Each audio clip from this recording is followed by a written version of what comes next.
বিড়াল রানী গরিবদের মাঝে খাবার বিতরণ করছিলেন। হঠাৎ করে তিনি পড়ে যায়। তখন একটি দুষ্ট মহিলা রাজকুমারীকে চুরি করে নিয়ে যায়।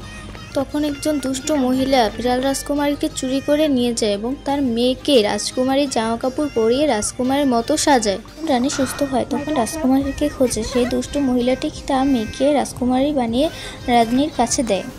রানী চলে আসে আর রাজকুমারী সেই দুষ্ট মহিলার কাছেই থাকে। আর সেই মেয়েটি রানীর সাথে রাজকুমারী হয়ে সুখী থাকে। দেখে আসল রাজকুমারী সেই দুষ্ট মহিলার সাথে অনেক কষ্টে দিন কাটায়। তার অনেক বছর পরের ঘটনা, রাজকুমারী এবং মেয়েটি দুজনেই বড় হয়ে যায়।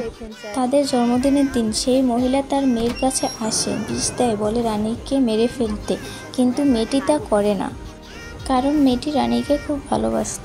সে বিষের শিশি ফেলে দেয়। তারপর মেয়েটি যখন কেক কাটতেছিল তখনই আসল রাজকুমারী চলে আসে এবং সবাই তা দেখে অবাক হয়ে যায়।